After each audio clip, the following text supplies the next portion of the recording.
Hello guys, देखिए तो ऐसा वाला रास्ता से हम लोग ड्यूटी जा रहा है। देखिए, जिंदगी जोखिम लगा के ड्यूटी जाना पड़ता है, नहीं जाएगा तो रोज रोटी का सवाल है। देखिए दोनों ऐसा रास्ता है। तो बस आइए, आम मैं तो खुदा खा दे रहे भाई ना भाई। आइए, बस है कैसे जाता है ऐसा वाला रास्ता में। तो ऐसा है, ये नौकरी करने में बहुत दिक्कत हो रहा है। इधर डर लगता है क्या? इधर रात डर लगता है क्या? ऐसा वाला रास्ता। हाँ, बाप रे, ऐसा वाला रास्ता से जा रहा है। पानी आएगा तो कोई खैरत नहीं है। अनि हामी केटाकेटी यस्तो कसरी हिँड्छौ? हाँ छेट, ओइ ढुङ्गा जाओस् है। ओइ जिउ दुखेर मर्नु हुँदैन अब। हाँ त्यही त टेन्सन।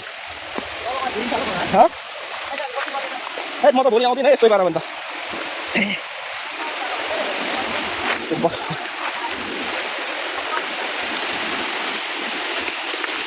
ऐसा वाला रास्ता में हमको ड्यूटी नहीं आएगा।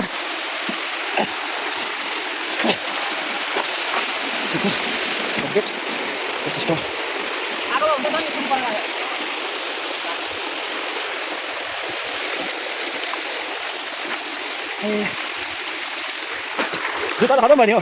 म तिमीलाई मैले बिहानदेखि फोन गरेको। तिमीलाई तिम्रो नम्बरै छैन, त्यो भाइलाई लाग्यो हो। बस यता ऐसा अपडेट।